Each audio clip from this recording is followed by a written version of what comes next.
So for our ethical consideration lang po muna. So as a respondent of this research study, for essentially the client, which is you po, we are here also to protect the data. We seek approval from the client, and all information they share will be strictly used for research purposes only. So ayun po. So basahin niyo na lang din po yung ano po. Dito ba yan? Yung mga parang pag-approve niya lang din po para po dun sa interview po namin. Okay. Ito? Opo lang. For ano lang po. For document lang po yan para po meron po kaming hawak po na ayun po, pumayag po kayo for the interview. And confidentiality lang din po yan. Pwede mag-start po ka mag-question. Sige. So, ang first question naman po is, how do you currently clock in and out for work, and how easy or difficult do you feel about this? Ngayon, we use manual. The time they come in, and then meron lang silang record book or daily time record slip. Then tsaka sila susulat nila yung time in nila. And then same as time out. Yung how easy po or difficult do you feel po dun sa Easy lang kasi low maintenance yan. Ang medyo meron na tayong risk dyan if they record it honestly, diba? Yun lang. Opo. And kung like mababasa or ano po yung mismo okay, kung paper. misplace. Opo. So, for our second question po, do you believe that the paycheck accurately reflects the employee's hours worked? And have you faced any issues regarding payroll accuracy previously, and what are those issues were? Yung actually dun sa nagkakaroon ng nahihirapan or natatagalan. Let's say medyo nagkakaroon ng time difficulty kasi yung hindi sila pare-pareho ng rate. Depende, and then nagbibigay din kasi ako ng increase depende sa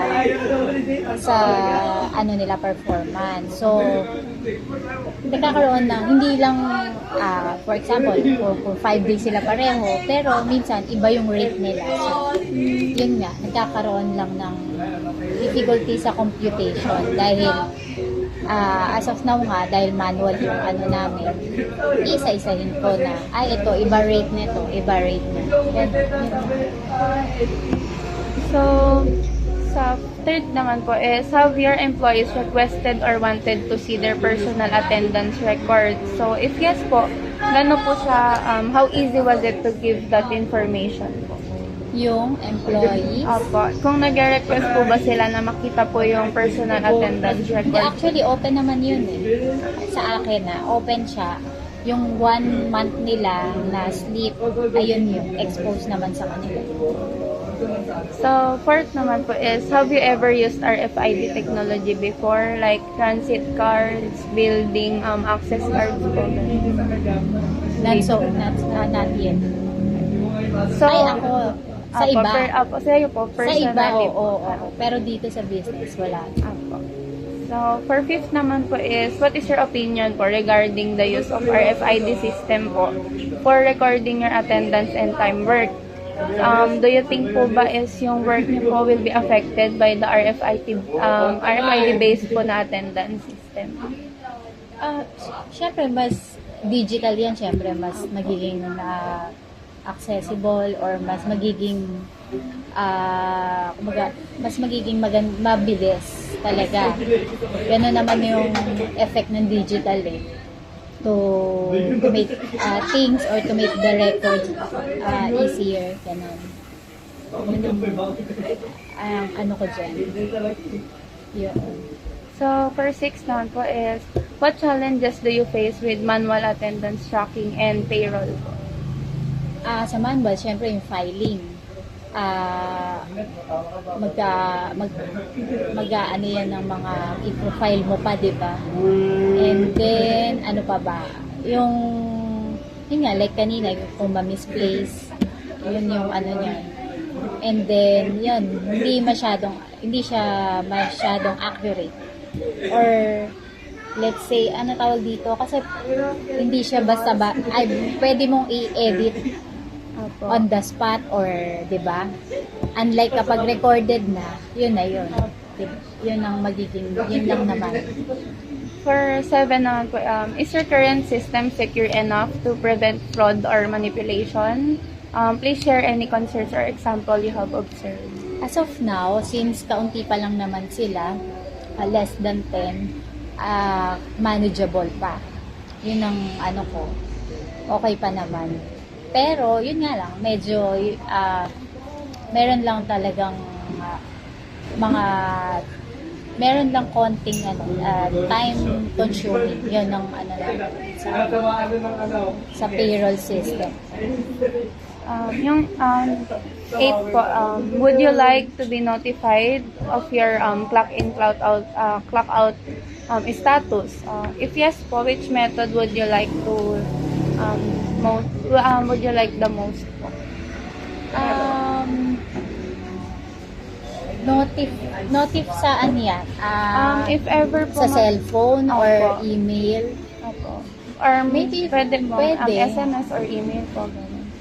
Pwede Mano-notify naman. po kayo if nag-clock in or nag-clock out na po yung Siguro employee. mas okay kung kahit hindi notif or ano na lang, parang naka-database lang. Ganun. Yun lang. Opo.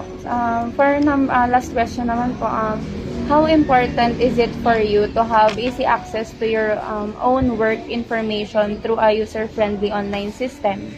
What features would you find most helpful in such a system po? Yung first question muna. Okay.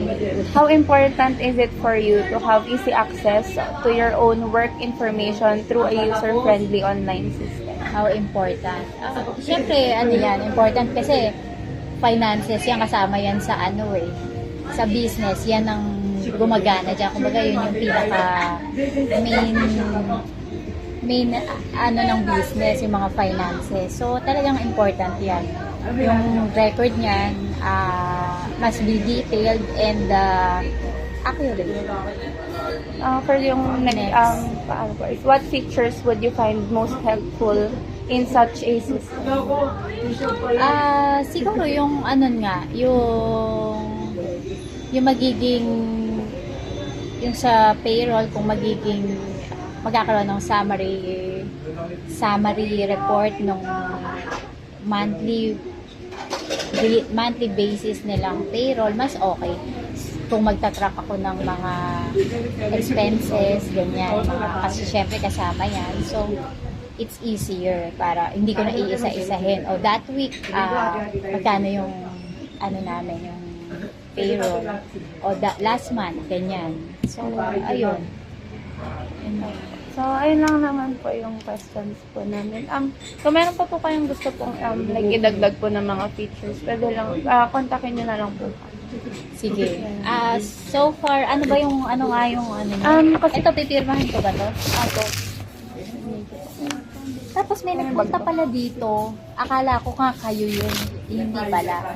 Pero parang sabi nila, marketing. Parang for advertisement. Ay, Ganun hindi lang. po.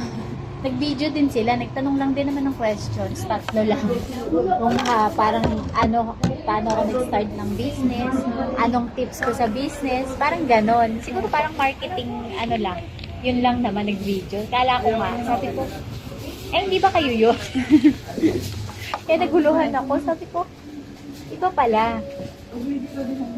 Kamusta ba ang nyo? Anong year na kayo?